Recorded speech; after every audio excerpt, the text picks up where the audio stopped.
Dear students, നമ്മുടെ second മോഡ്യൂളിൻ്റെ last യൂണിറ്റാണ് യൂണിറ്റ് 6 ഇന്ന് നമ്മൾ ഡിസ്കസ് ചെയ്യാൻ ഉദ്ദേശിക്കുന്നത്. And this unit is all about value of supply. G S ടിയിലെ ഒരു പ്രധാനപ്പെട്ട കോൺസെപ്റ്റാണ് വാല്യൂ ഓഫ് സപ്ലൈ. നമ്മൾ സപ്ലൈയുടെ വാല്യൂ എങ്ങനെയാണ് കണക്ക് കൂട്ടുന്നത്? ജി എസ് ടി പ്രധാനമായിട്ടും എന്താ, വാല്യൂ ഓഫ് സപ്ലൈയുടെ മേലാണ് ജി എസ് ടി ചാർജ് ചെയ്യുന്നത്. ജി എസ് ടിയുടെ ബേസിക് ആയിട്ടുള്ളൊരു കോൺസെപ്റ്റ് തന്നെ വാല്യൂ ഓഫ് സപ്ലൈ ആണ്. വാല്യൂ ഓഫ് സപ്ലൈ മീൻസ് എന്താ? Value of supply for a transaction, ഒരു ട്രാൻസാക്ഷൻ്റെ വാല്യൂ ഓഫ് സപ്ലൈ എന്താണ്? Means the money, price or consideration collected by a seller from the buyer. ഒരു seller ബയറിൽ നിന്നും collect ചെയ്യുന്ന പണമോ അല്ലെങ്കിൽ വിലയോ അല്ലെങ്കിൽ മറ്റെന്തെങ്കിലും കൺസിഡറേഷനാണ് നമ്മൾ വാല്യൂ ആയിട്ട് കണക്കാക്കുന്നത്. വാല്യൂവിൻ്റെ അകത്ത് എന്താ? പണമും kinds, both in money and kind, രണ്ടും ഇതിൻ്റെ അകത്ത് ഉൾപ്പെടുത്തുന്നുണ്ട്. Value supply is an important concept under G S T as it determines G S T payable on a transaction. ഒരു ട്രാൻസാക്ഷൻ്റെ മേൽ പേയബിൾ ആയിട്ടിരിക്കുന്ന ജി എസ് ടി തീരുമാനിക്കുന്നത് ആ വാല്യൂ ഓഫ് സപ്ലൈയുടെ അടിസ്ഥാനത്തിലാണ്. അപ്പം ജി എസ് ടിയിലെ പ്രധാനപ്പെട്ട ഒരു കോൺസെപ്റ്റാണ്, ഏറ്റവും പ്രധാനപ്പെട്ട കോൺസെപ്റ്റ് തന്നെ വാല്യൂ ഓഫ് സപ്ലൈ ആണ്. Then it can be termed as the transaction value. ഇപ്പം നമ്മൾ ജി എസ് ടിയിൽ value of supply means transaction value. ഇപ്പം ഒരു സാധനം, ഒരു ചരക്കോ സർവീസോ കൈമാറ്റം ചെയ്യുമ്പോൾ അതിന് പകരമായി കിട്ടുന്ന ആ വാല്യൂ ആണ് നമ്മൾ വാല്യൂ ഓഫ് സപ്ലൈ ആയിട്ട് കണക്കാക്കുന്നത്. ട്രാൻസാക്ഷൻ വാല്യൂ, ഈ ട്രാൻസാക്ഷൻ വാല്യൂ എന്ന ടേമിന് വളരെ ഇമ്പോർട്ടൻ്റ് ഉണ്ട്. Under G S T value of supply means transaction value of goods or services or both. Transaction value, കൈമാറ്റ വില, മാർക്കറ്റ് വാല്യൂവിനേക്കാളും ഇമ്പോർട്ടൻറ്റ് ട്രാൻസാക്ഷൻ വാല്യൂവിനാണ്. ഇപ്പം മാർക്കറ്റ് വാല്യൂ 25,000 രൂപ ഒരു വസ്തുവിനുണ്ട്, അത് കൈമാറ്റം ചെയ്യുന്ന 20,000 രൂപയ്ക്കാണെങ്കിൽ വാല്യൂ ഓഫ് സപ്ലൈ ആയിട്ട് കണക്കാക്കുന്ന 20,000 രൂപയായിരിക്കും. If the transaction is between unrelated persons. Unrelated പേഴ്സൺസിൻ്റെ ഇടയ്ക്കാണെങ്കിൽ ട്രാൻസാക്ഷൻ വാല്യൂ ആണ് അതിൻ്റെ സപ്ലൈ വാല്യൂ ആയിട്ട് കണക്കാക്കുന്നത്. Then it can be termed as the transaction value, which is the price actually paid. The price actually paid. Transaction value is the price actually paid or payable for the such supply of goods or services. അപ്പം supply of ഗുഡ്സിനോ സർവീസിനോ പകരമായിട്ട് ആക്ച്വലായിട്ട് യഥാർത്ഥത്തിൽ കൊടുക്കുന്ന വിലയാണ് transaction value, irrespective of its market value. Market value അല്ലെങ്കിൽ അതേപോലെയുള്ള വസ്തുക്കൾക്ക് ഉണ്ടാകുന്ന ഒരു മറ്റ് വിലയോ അല്ല നമ്മൾ കണക്കാക്കുന്നത്. അപ്പം ട്രാൻസാക്ഷൻ നടക്കുമ്പോൾ ബയർ സെല്ലർക്ക് എന്ത് വില കൊടുക്കുന്നതാണ് transaction value. Then where the supplier and recipient of the supply are not related and the price is the sole consideration for the supply. സപ്ലയറും അല്ലെങ്കിൽ എന്താ ബയറും സെല്ലറും റിലേറ്റഡ് അല്ല എങ്കിൽ വില മാത്രമായിരിക്കും, ആ ട്രാൻസാക്ഷൻ വാല്യൂ മാത്രമായിരിക്കും അതിൻ്റെ എന്താ ആ സപ്ലൈയുടെ ഒരേ ഒരു കൺസിഡറേഷൻ ആയിട്ട് കണക്കാക്കുന്നത്. If the transaction is between persons those who are not having relations. Related വ്യക്തികളല്ല എങ്കിൽ, ഇനി റിലേറ്റഡ് പേഴ്സൺസ് ആണെങ്കിൽ ഈ റൂളിന് വ്യത്യാസമുണ്ടാകും. റിലേറ്റഡ് വ്യക്തികൾ അല്ലെങ്കിൽ ഏതെങ്കിലും തരത്തിൽ ബന്ധമുള്ള വ്യക്തികൾക്കിടയിലാണ് ഈ ട്രാൻസാക്ഷൻ നടക്കുന്നതെങ്കിൽ ഇതിൻ്റെ ട്രാൻസാക്ഷൻ വാല്യൂ കണക്ക് കൂട്ടുമ്പോൾ അതിന് വ്യത്യസ്തമായ നിയമങ്ങളാണ് പറഞ്ഞിരിക്കുന്നത്. Then the value of supply may include, ഇനി എന്തൊക്കെ കാര്യങ്ങൾ വാല്യൂ ഓഫ് സപ്ലൈയിൽ ഉൾപ്പെടുത്താം? Value of supply may include extra charge, shipping and handling, transportation charges, handling charges and other actions such as stock transfers between two states etc. രണ്ട് സംസ്ഥാനങ്ങൾക്കിടയിലേക്ക് stock നമ്മൾ transfer ചെയ്യുമ്പോൾ വരുന്ന expense, ഇതും എന്താണ് ഈ ട്രാൻസാക്ഷൻ വാല്യൂവിൽ ഉൾപ്പെടുത്തും. Then in this case the value of supply is the open market value or the amount of goods are expected to sell for. Open market value. Open മാർക്കറ്റിൽ നിന്ന് ഇത് വാങ്ങുമ്പോൾ എന്ത് വില കൊടുക്കേണ്ടി വരും, അല്ലെങ്കിൽ എന്താണ്, എന്ത് വിലയ്ക്കാണ് ഈ സാധനങ്ങൾ വിൽക്കാൻ സാധിക്കുന്നത്. Open market value or the value for which goods can be sold, expected sale value. ഇത് വാല്യൂ സപ്ലൈ ആയിട്ട് കണക്കാക്കും. അതിൻ്റെ ആ കോസ്റ്റിന് പുറമെ മറ്റു കുറേ കാര്യങ്ങളും കൂടെ ഉൾപ്പെടുത്തിയിട്ടാണ് തീരുമാനിക്കുന്നത്. ദെൻ റിലേറ്റഡ് പേഴ്സൺസിന്, റിലേറ്റഡ് പേഴ്സൺസ് എന്താ പറഞ്ഞിരിക്കുന്നത്, റിലേറ്റഡ് പേഴ്സൺസ് ആണെങ്കിൽ related persons may be officers or directors or one another business, legally or recognised partners, employer employee, members of the same family etcetera.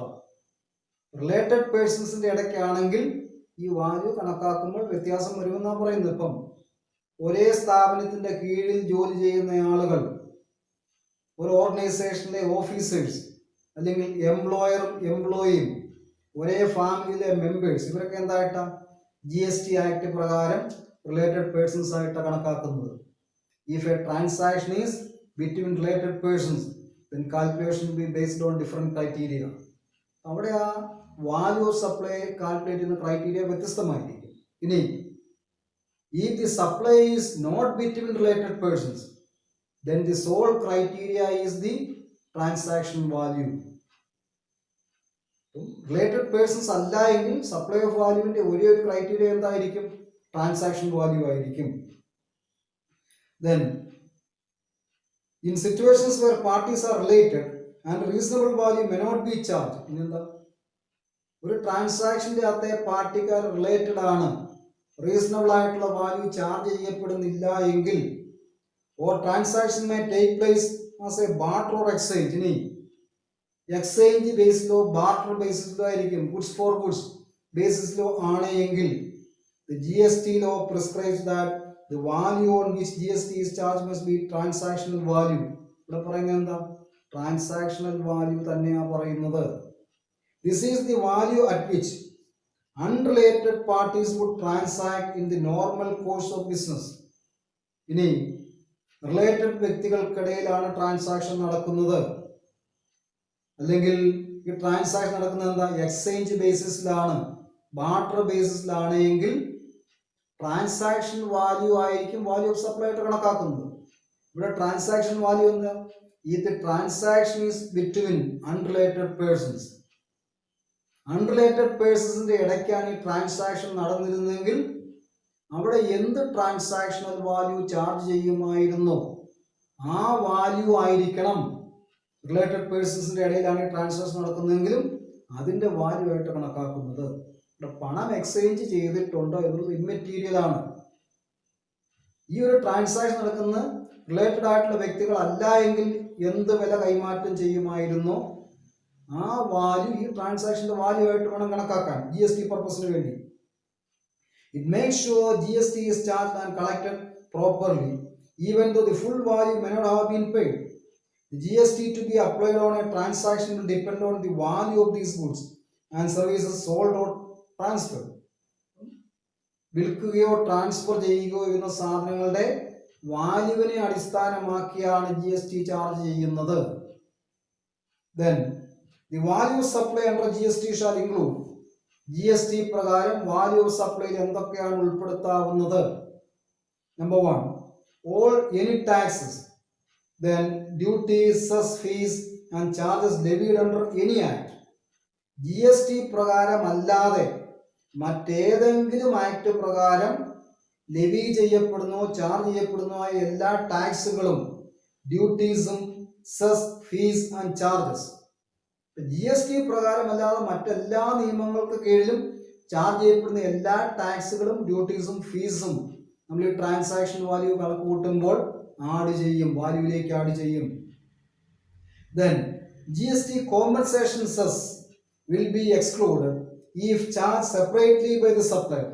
ഇനി GST കോമ്പൻസേഷൻ സെസ് സെപ്പറേറ്റ് ആയിട്ടാണ് supplier charge ചെയ്യുന്നതെങ്കിൽ value supply calculate ചെയ്യുമ്പോൾ ആ separate ആയിട്ട് collect ചെയ്യുന്ന cess അത് exclude ചെയ്യും, അത് ഉൾപ്പെടുത്തുകയില്ല.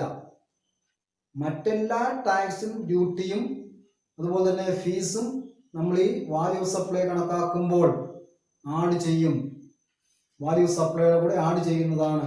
Then second, any amount that the supplier is liable to pay which has been incurred by the recipient and not included in the price. Recipient പേ ചെയ്തു, സാധനങ്ങൾ സ്വീകരിക്കുന്നയാൾ പേ ചെയ്തു, അത് വിലയിൽ ഉൾപ്പെടുത്തിയിട്ടില്ല എങ്കിൽ ആ എമൗണ്ട് കൂടെ വാല്യൂ സപ്ലൈയിൽ ആഡ് ചെയ്യണം. വിലയിൽ ഉൾപ്പെടുത്തിയിട്ടില്ല, പക്ഷെ എന്താ, ആ എമൗണ്ട് ചാർജ് ചെയ്ത് റെസിപ്പിയൻ്റ് ആണ് എങ്കിൽ ആ എമൗണ്ടും കൂടി വാല്യൂ സപ്ലൈയിൽ ആഡ് ചെയ്യണം. Even though the amount is paid with recipient, വിലയിൽ ഉൾപ്പെടുത്തിയിട്ടില്ല എങ്കിലും അതും കൂടി GST ആക്ട് പ്രകാരം വാല്യൂ സപ്ലൈ കാൽക്കുലേറ്റ് ചെയ്യുമ്പോൾ ആഡ് ചെയ്തിരിക്കും. Then 3, the value will include all incidental expenses in relation to sales such as packing, commission, etc. Packing ചാർജസും കമ്മീഷനും എല്ലാം എന്താണ് വാല്യൂയുടെ കൂടെ ആഡ് ചെയ്യും. Salesmen's commission, packing charges, transportation expenses, ഇത് അനുബന്ധമായിട്ട് വരുന്ന എല്ലാ ഇൻസിഡന്റൽ ചാർജസും ആഡ് ചെയ്യും. Then subsidies linked to supply except government subsidies will be included. Government കൊടുക്കുന്നതല്ലാത്ത മറ്റെല്ലാ സബ്സിഡികളും വാല്യൂ സപ്ലൈ കാൽക്കുലേറ്റ് ചെയ്യുമ്പോൾ ആഡ് ചെയ്യും. Value subsidies except government supply, except government subsidy, central ഗവൺമെന്റോ സ്റ്റേറ്റ് ഗവൺമെന്റോ പ്രൊവൈഡ് ചെയ്യുന്ന സബ്സിഡികളല്ലാത്ത മറ്റെല്ലാ സബ്സിഡികളും value supply calculate GST act പ്രകാരം കാൽക്കുലേറ്റ് ചെയ്യുമ്പോൾ നമ്മൾ ആഡ് ചെയ്യും, സപ്ലൈയുടെ വാല്യൂവിലൂടെ ആഡ് ചെയ്യും. Then interest, late fee, penalty for delayed payment of consideration will be included. ഈ സപ്ലൈയുടെ മേൽ ഇൻട്രസ്റ്റ് ചാർജ് ചെയ്യുന്നുണ്ടെങ്കിൽ, ഇൻസ്റ്റോൾമെന്റ് അല്ലെങ്കിൽ ഹയർ പർച്ചേസ് സിസ്റ്റം ഒക്കെ ആണെങ്കിൽ ഇൻട്രസ്റ്റ് ചാർജ്, ലേറ്റ് ഫീ ചാർജ്, ഡിലേഡ് പേയ്മെന്റ് എന്തെങ്കിലും പെനാലിറ്റി ചാർജ് ചെയ്യുന്നുണ്ടെങ്കിൽ ഇങ്ങനെയുള്ള എല്ലാ ചാർജുകളും വാല്യൂ ഓഫ് സപ്ലൈ ഡിറ്റർമൈൻ ചെയ്യുമ്പോൾ നമ്മൾ ആഡ് ചെയ്യും. സപ്ലൈ ചെയ്യുന്ന സാധനങ്ങളുടെ വിലയുടെ കൂടെ ഇതെല്ലാം കൂടെ ആഡ് ചെയ്യും. നമ്മളെ സെല്ലിംഗ് പ്രൈസിന്റെ കൂടെ ഇതെല്ലാം ആഡ് ചെയ്യുന്ന ഇതും കൂടെ ആഡ് ചെയ്തിട്ടാണ് വാല്യൂ ഓഫ് സപ്ലൈ കണക്കാക്കുന്നത്. ദെൻ അടുത്ത determination of value of supply. നമ്മൾ എന്തിന്റെ അടിസ്ഥാനത്തിലാണ് വാല്യൂ ഓഫ് സപ്ലൈ ഡിറ്റർമൈൻ ചെയ്യുന്നത്? ഇതിൽ ആദ്യത്തെ ഒരു പ്രധാനപ്പെട്ട ക്രൈറ്റീരിയയാണ് value of supply of goods service where the consideration is not wholly in money. ആദ്യത്തെ ഒരു ക്രൈറ്റീരിയ എന്താണ്? Consideration is not wholly in money. Consideration മുഴുവനായിട്ടും പണമായല്ല കൊടുക്കുന്നത്. It can be partly in money and partly in kind. When the consideration is partly in money and partly in kind, ഒരു പുതിയ laptop വാങ്ങുന്നു, 25,000 രൂപ പണമായിട്ട് കൊടുക്കുന്നു. ഒരു പഴയ ലാപ്ടോപ്പ് കൊടുക്കുന്നുണ്ട്, അതിന് 5,000 രൂപ വിലയിടുന്നുണ്ടെങ്കിൽ ഇതിന്റെ വാല്യൂ എന്താണ്? ഈ സപ്ലൈയുടെ വാല്യൂ 30,000 ആയിരിക്കും. മണിയായിട്ട് പേ ചെയ്യുന്ന 25,000 ഉള്ളൂ. ബാക്കി പഴയ ലാപ്ടോപ്പ് എക്സ്ചേഞ്ച് വാല്യൂ 5,000 ഡിസൈഡ് ചെയ്യുകയാണെങ്കിൽ here the value of supply will be 30,000. So partly in kind and partly in money. Where the supply of goods or service is for a consideration, not wholly in money, the value of supply shall A be the open market value of such supply. ഇനി ആ സപ്ലൈയുടെ open market value എന്താണോ, നമ്മൾ പറഞ്ഞ example, ആ ലാപ്ടോപ്പിന്റെ open market വില ഒരു 35,000 ആണ് എങ്കിൽ 35,000 ആയിരിക്കും വാല്യൂ ആയിട്ട് കണക്കാക്കുന്നത്. ഇനി 30,000 രൂപ കളക്ട് ചെയ്തു, ഒരു പഴയ ലാപ്ടോപ്പ് തിരിച്ചു കൊടുത്തു, ഈ ലാപ്ടോപ്പിന് നമ്മൾ വില കണക്കാക്കുന്നില്ല. ഇവിടെ ഈ കൈമാറ്റം ചെയ്ത ലാപ്ടോപ്പിന്റെ പുതിയ ലാപ്ടോപ്പിന്റെ ഓപ്പൺ മാർക്കറ്റ് വാല്യൂ ഒരു 34,000 ആണ് എങ്കിൽ the value of that supply will be 34,000. ഇതാണ് ആദ്യത്തെ ഒരു ക്രൈറ്റീരിയ പറയുന്നത്. രണ്ടാമത്, if the open market value is not available, ഇങ്ങനെ സപ്ലൈ ചെയ്യുന്ന ആ ഒരു ആർട്ടിക്കിളിന്റെ അല്ലെങ്കിൽ ആ വസ്തുവിന്റെ ഓപ്പൺ മാർക്കറ്റ് വാല്യൂ അവൈലബിൾ അല്ല, be the sum total of the consideration in money and any such further amount in money as is equivalent to the consideration not in money if such amount is known at the time of supply. എന്താ, ഈ consideration ആയിട്ട് പണമായിട്ട് കിട്ടുന്നതും കൈൻഡായിട്ട് കിട്ടുന്നതിൻ്റെ വില അറിയാമെങ്കിൽ ഈ രണ്ടിൻ്റെയും കൂടെ വില ആഡ് ചെയ്യുക. അങ്ങനെ വരുന്ന ആഡ് ചെയ്യുന്നതായിരിക്കും വാല്യൂ ഓഫ് സപ്ലൈ ആയിട്ട് കണക്കാക്കുന്നത്. 25,000 രൂപ സ്വീകരിക്കുന്നു, 5,000 രൂപ എക്സ്ചേഞ്ച് വാല്യൂടെ ഒരു ലാപ്ടോപ്പ് കൈമാറ്റം ചെയ്യുന്നുണ്ടെങ്കിൽ ടോട്ടൽ 30,000 ആയിട്ട് വരും. കാരണം ഇവിടെ ഈ ലാപ്ടോപ്പിന്റെ ഓപ്പൺ മാർക്കറ്റ് വാല്യൂ അവൈലബിൾ അല്ല എങ്കിൽ ഇപ്പൊ കിട്ടുന്ന പണവും കിട്ടുന്ന കൈൻഡായിട്ട് കിട്ടുന്ന ആ വസ്തുവിന്റെ വിലയും കൂടി ആഡ് ചെയ്തിട്ട് ആ ഒരു വാല്യൂ ആയിരിക്കും വാല്യൂ ഓഫ് സപ്ലൈ ആയിട്ട് കണക്കാക്കുന്നത്. If the value of supply is not determinable under clause A or clause B, ഇപ്പൊ ക്ലോസ് നമ്മൾ നേരത്തെ മുകളിൽ പറഞ്ഞ അല്ലെങ്കിൽ ഓപ്പൺ മാർക്കറ്റ് വാല്യൂ, രണ്ടാമത്തെ ക്ലോസ് ബി, ഈ രണ്ട് ക്ലോസ് പ്രകാരം if the value of supply is not determinable, നമുക്ക് എന്താ കണക്ക് കൂട്ടിയെടുക്കാൻ പറ്റില്ല എങ്കിൽ B the value of supply of goods or service or both of like kind and quality. ഇനി ഇതേപോലെയുള്ള സാധനങ്ങളുടെ ഇതേപോലെയുള്ള ക്വാളിറ്റി ഉള്ള സാധനങ്ങളുടെ വില മറ്റ് ഡീലേഴ്സ് എന്താണോ ചാർജ് ചെയ്യുന്നത് അതായിരിക്കും ഇതിന്റെ വാല്യൂ ആയിട്ട് കണക്കാക്കുന്നത്. അപ്പം ഇതേപോലെയുള്ള ഇതേ ക്വാളിറ്റിയിലുള്ള സാധനങ്ങളുടെ വില സപ്ലൈ വാല്യൂ ആയിട്ട് കണക്കാക്കുന്നു. നമ്മൾ പറഞ്ഞ ആദ്യത്തെ രണ്ട് ക്രൈറ്റീരിയ വെച്ച് കണക്കൂട്ടിയെടുക്കാൻ പറ്റുന്നില്ല എങ്കിൽ ഇതേപോലുള്ള വസ്തുക്കൾ മറ്റ് ഡീലേഴ്സ് എന്ത് വിലയ്ക്കാണോ വിൽക്കുന്നത് ആ വാല്യൂ സപ്ലൈ വാല്യൂ ആയിട്ട് കണക്കാക്കും. Then D, if the value is not determinable under clause A and clause B or clause C, നമ്മൾ മുകളിൽ പറഞ്ഞ മൂന്ന് ക്ലോസ് പ്രകാരവും വില തീരുമാനിക്കാൻ പറ്റുന്നില്ല. അങ്ങനെ വരികയാണെങ്കിൽ B the sum total of consideration in money and such further amount in money that is equivalent to consideration not in money are determined by application of rule 30 or rule 31 in that order. ഇങ്ങനെ ഒരു രീതിയിലും നമുക്ക് വില നിശ്ചയിക്കാൻ പറ്റുകയില്ല. ഇപ്പൊ close A പ്രകാരമോ B പ്രകാരമോ C പ്രകാരമോ തീരുമാനിക്കാൻ പറ്റുന്നില്ല എങ്കിൽ GST ആക്ടിന്റെ റൂൾ 30 അല്ലെങ്കിൽ റൂൾ 31 പ്രകാരം, റൂൾ 30 പറയുന്നത് എന്താണ്? റൂൾ 30 പറയുന്നത് 110% ഓഫ് ദി കോസ്റ്റ്, കോസ്റ്റിന്റെ 110% വാല്യൂ സപ്ലൈ ആയിട്ട് കണക്കാക്കുക. ആ ഒരു പർട്ടിക്കുലർ വസ്തുവിന്റെ കോസ്റ്റ് നമുക്കറിയാമെങ്കിൽ കോസ്റ്റിന്റെ 110% സപ്ലൈ വാല്യൂ ആയിട്ട് കണക്കാക്കുക.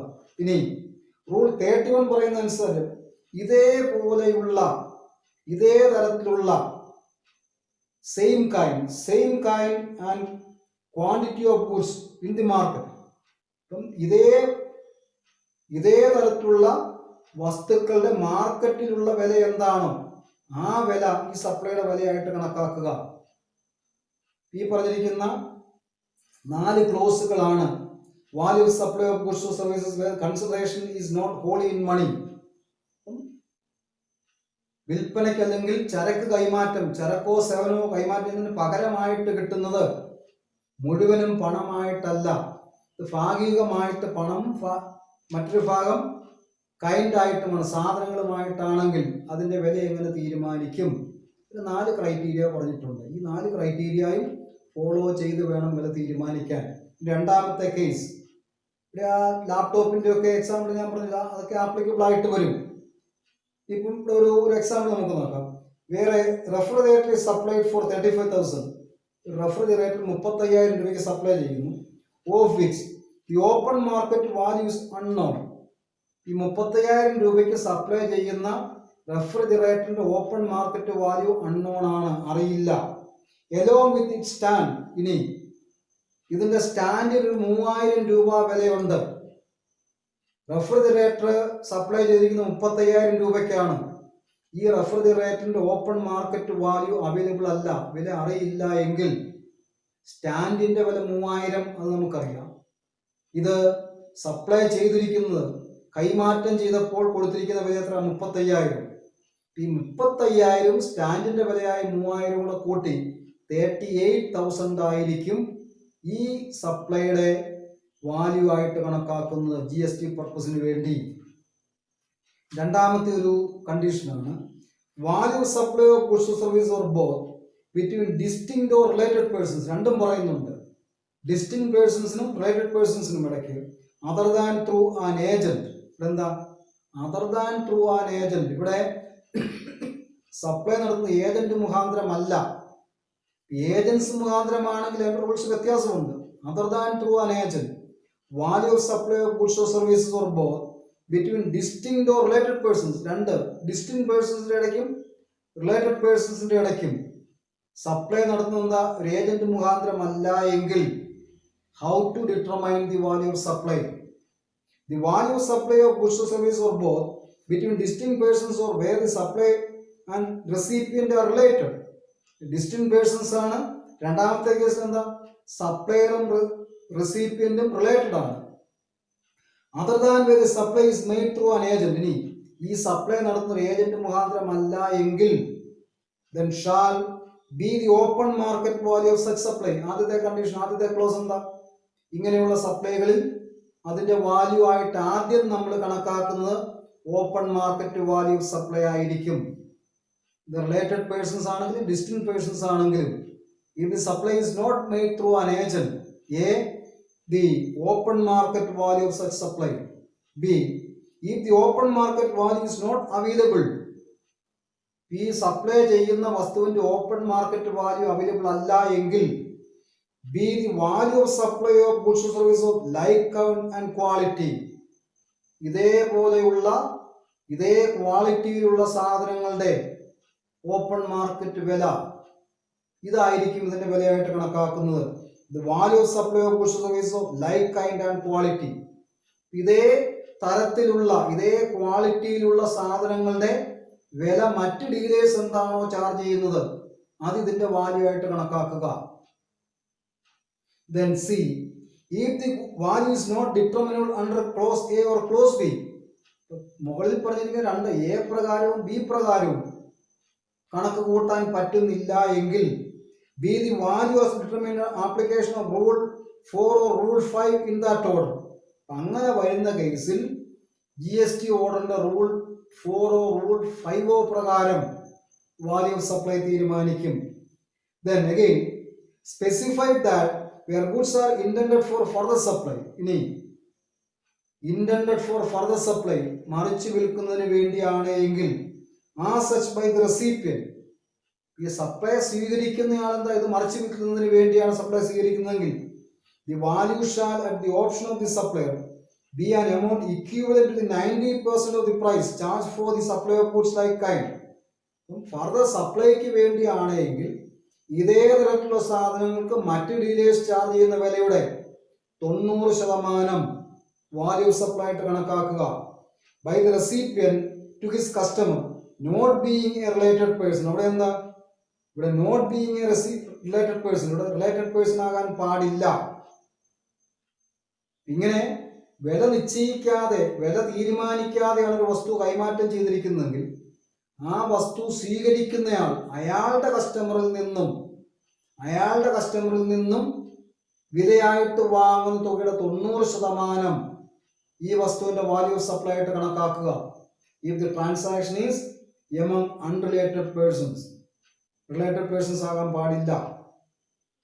Also with recipient is eligible for full input tax credit, the value declared in the invoice shall be deemed to be the open market value of goods or services. ഇനി ഇങ്ങനെ ഒരു supply നടത്തി കഴിയുമ്പോൾ ഇത് receive ചെയ്യുന്നയാൾ ഈ ചരക്കുകൾ receive ചെയ്യുന്നയാൾ reverse charge mechanism പ്രകാരം അയാൾക്ക് ഇൻപുട്ട് ടാക്സിന് എലിജിബിലിറ്റി ഉണ്ടെങ്കിൽ അതിന്റെ ഇൻവോയ്സ് പ്രൈസ് എന്താണോ അതായിരിക്കും open market value of goods, അല്ലെങ്കിൽ അതിന്റെ ഓപ്പൺ മാർക്കറ്റ് വാല്യൂ ആയിരിക്കും നമ്മൾ വാല്യൂ ഓഫ് ഗുഡ്സ് ഓർ സർവീസോ ആയിട്ട് കണക്കാക്കുന്നത്. ഇത് രണ്ടാമത്തെ ഒരു കാറ്റഗറിയിൽപ്പെട്ട ട്രാൻസാക്ഷൻസിന്റെ മേലുള്ള വാല്യൂ ആണ്. രണ്ടാമത്തെ എന്താ? Value of supply of goods service or both between distinct or related persons other than through an agent, agent മുഖാന്തരം അല്ലാതെയുള്ള ട്രാൻസാക്ഷൻസ്. മൂന്നാമത് value of supply of goods made or receive through an agent. ഇനി ഒരു agent മുഖാന്തരമാണ് supply എന്താണ് made or value of the supply of goods made or receive through an agent. ഇവിടെ supply നടത്തിയിരിക്കുന്നത് ഒരു ഏജന്റ് മുഖാന്തരമാണ് എങ്കിൽ, the value of supply of goods between the principal and his agent shall, ഏജന്റും പ്രിൻസിപ്പലും തമ്മിലുള്ള ഒരു ട്രാൻസാക്ഷൻ ആണ് എങ്കിൽ എല്ലാ കേസസിലും പറയുന്ന ആദ്യത്തെ ഒരു ക്ലോസ് എന്താ? Be the open market value of the goods. ഇതിന്റെ ഓപ്പൺ മാർക്കറ്റ് വാല്യൂ അറിയാമെങ്കിൽ ആ ഓപ്പൺ മാർക്കറ്റ് വാല്യൂ ആയിരിക്കും ഇതിന്റെ വാല്യൂ സപ്ലൈ ആയിട്ട് കണക്കാക്കുന്നത്. Or at the option of the supplier be 90% price charge for the supply of goods like kind and quality by the recipient to his customer not being a related persons. ഇനി അതല്ല എങ്കിൽ സപ്ലയറിൽ നിന്നും സാധനങ്ങൾ receive ചെയ്യുന്നയാൾ അയാളുടെ കസ്റ്റമേഴ്സിൽ നിന്ന് charge ചെയ്യുന്ന വിലയുടെ 90% value supply ആയിട്ട് കണക്കാക്കുക. അപ്പം ഇതിന്റെ കൃത്യമായിട്ട് പറഞ്ഞിരിക്കുന്നത്, റിസീവ് ചെയ്യുന്നയാൾ ഈ ഗുഡ്സ് മറിച്ച് വിൽക്കുമ്പോൾ അയാളിൽ നിന്നപ്പം മറിച്ച് വിൽക്കുമ്പോൾ ആ വസ്തു വാങ്ങുന്നയാളിൽ നിന്ന് ചാർജ് ചെയ്യുന്ന വിലയുടെ 90% വാല്യൂ സപ്ലൈ ആയിട്ട് കണക്കാക്കുക. ഇവിടെ എന്താ, where the goods are intended for further supply by the recipient. ഇവിടെ എന്താ, ഇങ്ങനെ കിട്ടുന്നയാൾക്ക് ഫർദർ സപ്ലൈക്ക് വേണ്ടി വേണം റിസീവ് ചെയ്യാനായിട്ട്. ഒന്നുകൂടി നോക്കാം.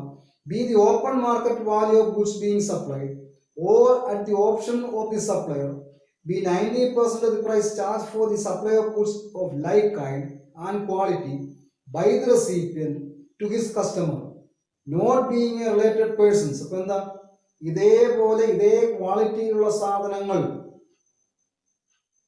റിസീവ് ചെയ്യുന്നയാൾ അയാളുടെ കസ്റ്റമറിൽ നിന്ന് ചാർജ് ചെയ്യുന്ന ആ എമൗണ്ടിന്റെ 90%, where the goods are intended for further supply by the said recipient. ഇവിടെ എല്ലാം എന്താ, ഫർദർ സപ്ലൈക്ക് വേണ്ടി ആയിരിക്കണം ഗുഡ്സ് റിസീവ് ചെയ്യുന്നത്. ഇതിനൊരു ഇല്ലസ്ട്രേഷൻ നമുക്ക് നോക്കാം. Where principal supplies grains to his agent and the agent is supplying grains of like kind and quality in subsequent supplies at a price of 100 per kg. അപ്പം ഒരു principal കുറെ rice അയാളുടെ ഏജന്റിന് supply ചെയ്യുന്നു. ആ agent supply ചെയ്ത് കഴിയുമ്പോൾ അതിന്റെ വില അവിടെ മെൻഷൻ ചെയ്യുന്നില്ല. ഇനി ഈ ഗ്രെയിൻസ് സ്വീകരിക്കുന്ന ഏജന്റ് ഇതേ ഗ്രെയിൻസ് 100 രൂപ 100 rupees per kg ആണ് സപ്ലൈ ചെയ്യുന്നത് on the day of supply. Another independent supplier is supplying grains of the like kind and quality to the said agent at a price of 95 per kilo. എന്താ, മറ്റൊരു supplier ഈ ഏജന്റിന് സാധനങ്ങൾ supply ചെയ്യുന്നത് 95 രൂപയ്ക്കാണ്, 95 rupees per kg. ആദ്യത്തെ condition നമ്മൾ പറയുന്നത്, where principal supplies grains to his agent and the agent is supplying grains of like kind. അപ്പം പ്രിൻസിപ്പലിൽ നിന്നും ഗ്രെയിൻ സ്വീകരിക്കുന്ന ഏജന്റ് ഇതേ തരത്തിലുള്ള ഗ്രെയിൻസ്, ഇതേ ക്വാളിറ്റിയുള്ള ഗ്രെയിൻസ് മറ്റാളുകൾക്ക് സപ്ലൈ ചെയ്യുന്നത് 100 rupees per kg ആണ്. അതേസമയം മറ്റൊരു ഡീലറിൽ നിന്നും ഈ ഏജന്റ് ഗ്രെയിൻസ് വാങ്ങുന്നത് എത്രയാണ്, 95 rupees per kg ആണ്, 95 രൂപയ്ക്കാണ്. ഇങ്ങനെയുള്ള കേസിൽ ഇവിടെ എന്തായിരുന്നു, another independent supply supplying grains of like kind quality to said agent at a price of rupees 94 per kg. The value of the supply made by the principal shall be rupees 95 per kg. ഇവിടെ എന്താ, value supply rupees 95 per kg ആയിരിക്കും. കാരണം മറ്റൊരു ഡീലറിൽ നിന്നും ഈ agent സ്വീകരിക്കുന്നത് 95 രൂപയ്ക്കാണ്. ഇയാൾ ഏജന്റ് സപ്ലൈ ചെയ്യുന്നത് 100 രൂപയ്ക്കാണെങ്കിൽ ഈ ഏജന്റ് മറ്റൊരു ഡീലറിൽ നിന്നും പെർ kg 95 rupeesനാണ് ഗ്രെയിൻ സ്വീകരിക്കുന്നത്. അതുകൊണ്ട് ആദ്യത്തെ സപ്ലയർ സപ്ലൈ ചെയ്യുന്നതിന്റെ വാല്യൂ എന്തായിരിക്കും, rupees 95 per kg ആയിരിക്കും. Then the value of the supply made by the principal shall be 95 per kg, or where he exercises the option, the value shall be 90% of the 100, that is 90 per kg. ഇനി വേണമെങ്കിൽ 90 ആയിട്ടും option കൊടുക്കാം, 90% of the supply വേണമെങ്കിൽ കൊടുക്കാം. Then അടുത്ത നാലാമത്തെ ഒരു situation ആണ്, value supply of goods or service or both based on cost. ഇനി നമ്മൾ ഈ വാല്യൂ തീരുമാനിക്കുന്ന കോസ്റ്റിനെ അടിസ്ഥാനമാക്കിയാണ്. ഇതിന്റെ ഓപ്പൺ മാർക്കറ്റ് വാല്യൂ അല്ലെങ്കിൽ ഇതേപോലെയുള്ള ഇതേ ക്വാളിറ്റിയുള്ള സാധനങ്ങൾ മറ്റു ഡീലേഴ്സ് സപ്ലൈ ചെയ്യുന്ന വാല്യൂ അടിസ്ഥാനമാക്കിയല്ല, കോസ്റ്റിനെ അടിസ്ഥാനമാക്കിയാണ് വാല്യൂ സപ്ലൈ തീരുമാനിക്കുന്നതെങ്കിൽ, where the value of supply of goods or service or both is not determinable by any of the preceding rules. നേരത്തെ പറഞ്ഞ ഒരു റൂള് പ്രകാരവും വാല്യൂ തീരുമാനിക്കാൻ സാധിക്കുകയില്ല എങ്കിൽ the value shall be 110% of the cost of production. അങ്ങനെ വന്നു കഴിയുമ്പോൾ എന്താ, കോസ്റ്റ് ഓഫ് പ്രൊഡക്ഷന്റെ 110% വാല്യൂ ഓഫ് സപ്ലൈ ആയിട്ട് കണക്കാക്കുക. Then cost of production or manufacture or cost of acquisition of such goods or cost provision of such services. Then അടുത്ത ഇതിന്റെ അഞ്ചാമത്തെ ഒരു ക്രൈറ്റീരിയ ആണ് residual method for determination of value of supply or goods or services both. Residual method അഞ്ചാമത്തെ ഒരു situation ആണ്. ഇവിടെ എന്താ, നമ്മൾ റെസിഡ്യൂവൽ മെത്തേഡ് ആണ് ഫോളോ ചെയ്യുന്നത്. where the value of supply of goods or service or both cannot be determined under rule 1 to 4. നമ്മൾ generally rule 1 to 4 of the GST act പ്രകാരം വാല്യൂ ഓഫ് സപ്ലൈ ഡിറ്റർമൈൻ ചെയ്യും. ഇനി ഈ rule 1 to 4 പ്രകാരം ഇത് determine ചെയ്യാൻ സാധ്യമല്ല. അങ്ങനെ വരുന്ന കേസിൽ the same shall be determined using reasonable means consistent with the principles and general provisions. അപ്പം റീസണബിൾ മീൻസ് ഉപയോഗിച്ച് GST പ്രിൻസിപ്പിളിന് അനുസൃതമായിട്ട് നീങ്ങുന്ന നിയമങ്ങൾ അനുസരിച്ച് അല്ലെങ്കിൽ ക്രൈറ്റീരിയ അനുസരിച്ച്, provided that in case of supply of services, general provisions of section 15, section 15 general provisions പ്രകാരം value supply കണക്കാക്കുക. അല്ലെങ്കിൽ സെക്ഷൻ 15 പ്രകാരം റൂൾസ് 27 to rule 35. സെക്ഷൻ 15 പറഞ്ഞിരിക്കുന്ന പ്രകാരം റൂൾ 27 to rule 35 ഫോളോ ചെയ്ത് വാല്യൂ തീരുമാനിക്കുക.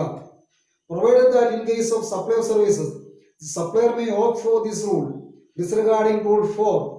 Rule 4 അത് ഡിസ്കാർഡ് ചെയ്യുക.